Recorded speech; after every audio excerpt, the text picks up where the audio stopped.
Hi everyone. So it's Gimmel Tammuz tonight, and I wanted to sort of talk about a few things that have been on my mind. What's the message of Gimmel Tammuz? What are we supposed to be doing tonight? What are we supposed to be thinking about? So there's a lot of wonderful things happening tonight: classes and Farbrengens and events and. Yeah, so I'm sure that there's lots of great things being shared, and I'm looking forward to participating in that as well. I just wanted to share some of my thoughts. So there's no better way to understand what a day is about than to look to the Rebbe's own words about it, because we know the Rebbe is prophetic, and things that he spoke about many years ago are playing themselves out now. And yeah, I don't think that I need to convince any of the people who watch my clips that that's the case, but in case you needed to know, yeah, the Rebbe's words are always relevant, and in some ways maybe even more relevant now than they were when he originally said them. If you could say that, I don't know if you could say that. Is that like not the right thing to say? Of course they were relevant then too. What am I saying? Yeah, no, they're always just very relevant. That's it. That's my stance. But I'm just going to be candid tonight. I'm not re-recording this 100 times. By the way, you should just know these 5-minute clips do not take 5 minutes. They take a really long time for me to get the thought right. And this is a Farbrengen, so I'm just going to be very candid. So anyway, okay, so the Rebbe says on Hayom Yom from Gimmel Tammuz that a Jewish groan is a great tshuva. Okay. I think we can relate that to Gimmel Tammuz. It feels like a loss, okay? Especially, I think, for Chassidim that were there. For me, I became from after Gimmel Tammuz. Okay, right after. Literally my first Shabbos table was, I think, a Lubavitch family. It was in the year Nun Vav. So, very shortly after Gimmel Tammuz, I became from. So my relationship with the Rebbe, my hiskashas to the Rebbe, was never dependent on the Rebbe Farbrengen in 770. It was always something that defied nature and time and space, and I'm grateful for that.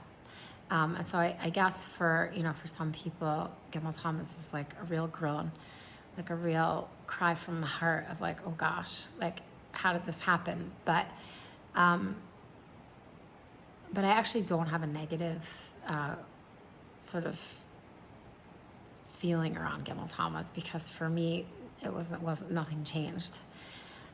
I could relate a little bit more recently. I'm okay, it can't stay like this. We need the Rebbe with us physically. And yeah, I'm definitely I get a yearning in my heart sometimes that I haven't really experienced so much in the past, that I've been having more lately. But at the same time, I understand that the Rebbe defies all those limitations. So I don't feel that not being able to see the Rebbe physically really limits his ability to affect the world or me and my life. And yet at the same time, obviously, we want to have the Rebbe physically. So anyway, though, so there's this idea of Gimmel Tammuz being a groan, right? This cry from the heart. At the same time, the Rebbe says in a Sicha from Nun Aleph on Parshas Karach that Gimmel Tammuz is the beginning of the Geula. It's literally the beginning of the Geula. So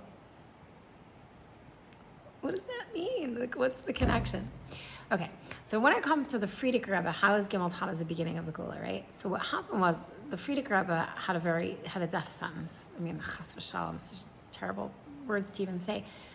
But that's what happened, right? He was put in jail and he had a death sentence. So on Gimmel Tammuz, in the time of the Frierdiker Rebbe, he was told, you're just going to be exiled. You're not going to actually be put to death. So it was somewhat of a good thing to hear. But at the same time, exile in Russia was not great. It wasn't a great thing. It was just sort of, okay, I guess we should be happy kind of a feeling, right? And then eventually, a couple days late, 10 days later, Yud Beis and Yud Gimmel Tammuz is my math, right? 10 and 11 days later on Yud Beis, and no, 9 and 10 days later, there was the full Geula, and he was set free. I think he was told he was going to be free on Yud Beis, and then he actually left prison on Yud Gimmel. So it turned out to be an actual geula. And not just that, the Rebbe says that, so really the whole process actually started on Gimmel Tammuz. And the Rebbe says, and he was freed on Yud Beis and Yud Gimmel, but it wasn't for 60 years after that the Hasidim actually were able to fully leave Russia with the Iron Curtain falling. And it started on Gimmel Tammuz, the Rebbe says. It was the beginning of like major Yeshua for the Jewish nation, but it took time to unfold.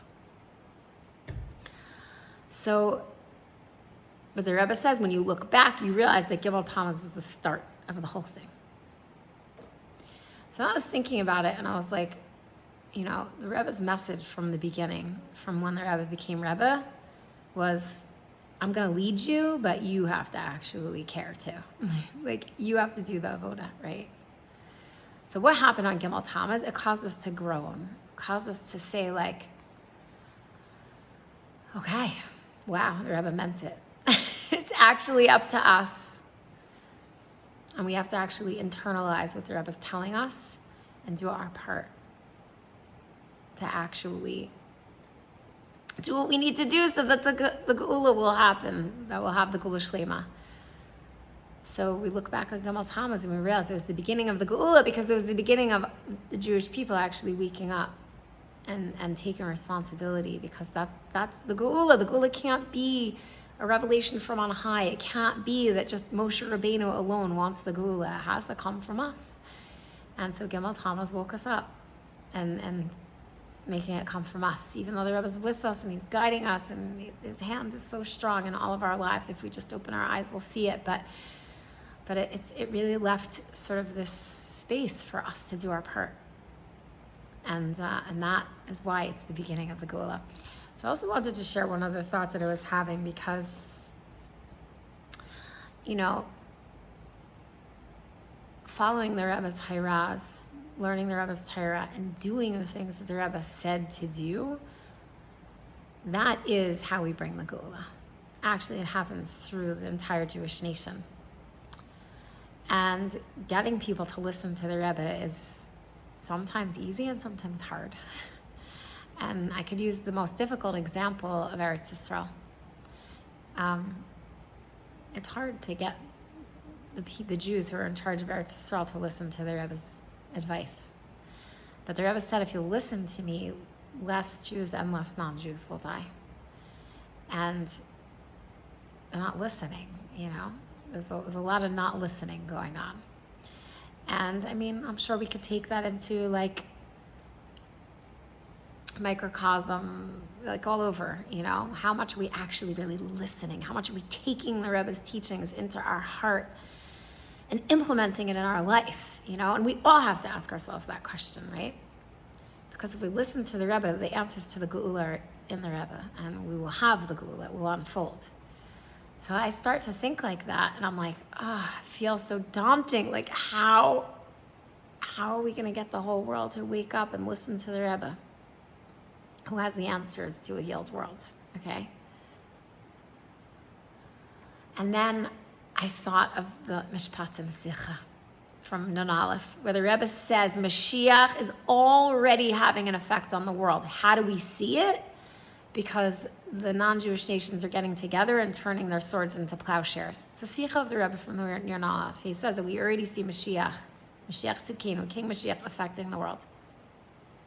And then the Rebbe quotes the pasuk from Mishlei that says the world is in our heart, which is an answer, because you might say, did Mashiach Tzidkenu sit down with the non-Jewish nations and explain to them the importance of turning their swords into plowshares? No.